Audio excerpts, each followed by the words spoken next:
Hey everybody, it's Elizabeth from Silvernest Homeschooling, and I wanted to do a story time today on how to help your kids when they're sick and you're trying to homeschool, or if you're sick and you're trying to homeschool. That's just practical reality, right? Everybody is going to get sick at some point or another. We have to build those immune systems up. Things come through the house, and there's all kinds of ways that you can still push through or choose not to push through homeschooling to make your life easier. And one of the ways that we do that is by reverse planning. That's where I actually write down at the beginning of the month the goals to hit for the month. But then on the individual days, I don't put anything. I just write down what we did. So if we did chapter 27 in math, then I'll write down chapter 27A. That was what we did Monday, 20B, all that. And that saves me a lot of headache of trying to go back and fix schedules when things didn't work out. But that monthly goal keeps me accountable for where I want to take the kids, where I know we need to be by the end of the month. So if we need to up our game on a couple days, I know we have to hit those goals by the end of the month. So one of the things that we've done in the past is we have provided a sick day is the same as a catch up on YouTube videos that go with the curriculum that we're doing, or movies that go with what we're already learning about either the time period or the concepts that we're doing. So we do play a lot of games, but we also in the past have watched a lot of YouTube videos about the different things that we've studied. So when we went and did a whole unit on Europe, which took us about 6 weeks, we watched, there's my getting better child right there. We watched a whole bunch of videos about different people traveling around Europe and eating different kinds of foods. It was very inspiring. Kids really liked it. And so on a sick day, we might pull up all the videos that I've been saving on my phone, plug them over to the computer, cast them to the computer or the TV, sorry, and let them watch a lot of videos that have to do with that. Another thing that we might do is turn it in just to a rest day. If they're that sick, they just need a day off. Maybe they don't need anything but some water and some time and some rest. Maybe their head does hurt too much to do anything. Maybe even a fun movie isn't great, or maybe it just should be a fun movie and a laughing movie. American Merry Heart Does Good Like a Medicine Day. So we've done those. As we recover, I try to get them to do just a little bit of school each time to catch up on the things they need to catch up on.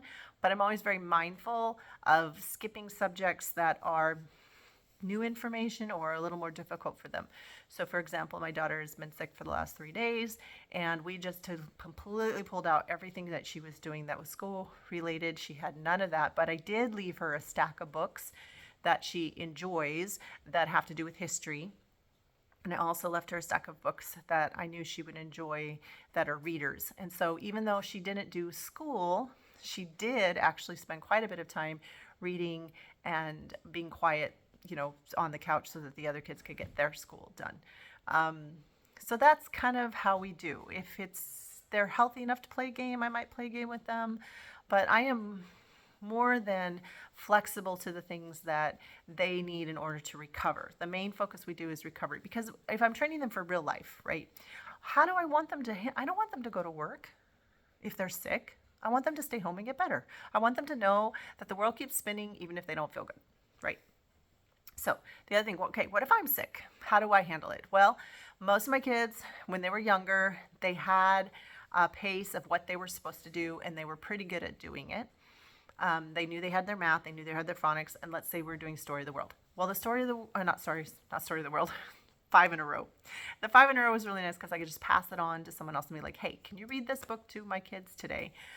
Or we would just pick up on the day that I got better. We would just add the stuff that we were doing in. Now, that worked because I was doing something that only took a couple of hours for their entire school, right?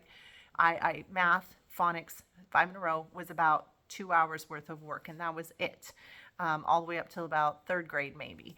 When we started 3rd grade, we began to add in a little bit more, but that does help with those younger kids, because if you can't read to them, if you're too sick to read their lesson to them, then they're just going to have a fun off day too. But to stop them from being crazy all over the house, I would have some special things tucked away for them that they could only have on those days.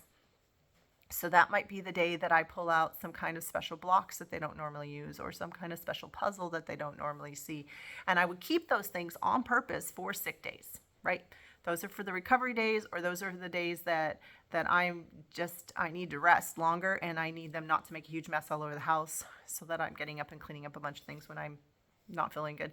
So having those special pre-packed bins, whether it's a sensory bin with a bunch of rice and some cups, or a bunch of noodles and some cups and pouring things, or a special stack of cars that only come out then, a special game that they can play themselves with their siblings. And then you can assign different siblings to be in charge of different things. Okay, today's school is going to be this, this, and this. So Andy, you're in charge. And these are not my kids' names. Andy, you're in charge of this. Semity, you're in charge of this. And Samantha, you're in charge of that. So each kid. The other thing we did was a lot of is audiobooks.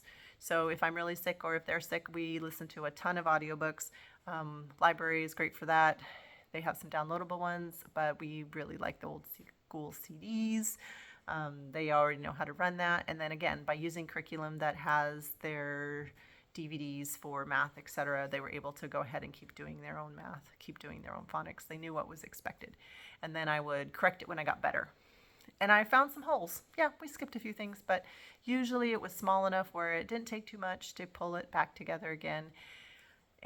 But I think the biggest thing is just be kind to yourself, be kind to them. These days don't last forever. They feel like they're going to last forever. And we're not talking chronic sickness here. This is just, I got a cold, I have the flu, short term, right? If chronic is totally different, that's a whole different ball game. And all of my sisters and brothers that are going through that, or kids are going through that, you guys are awesome. Praying for you. I know that the simple, like, oh yeah, just skip it for a couple days, you'll be fine, doesn't work. But I'm just praying that you find the good solutions that will help you stay the course through those seasons, through those times, and hopefully this too shall pass. So hope that's encouraging, hope that's helpful.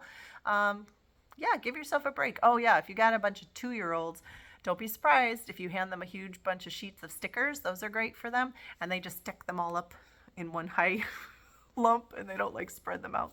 That's fine too. You can also keep some workbooks that are special just for sick days. We have some that were on the museum, or word searches, or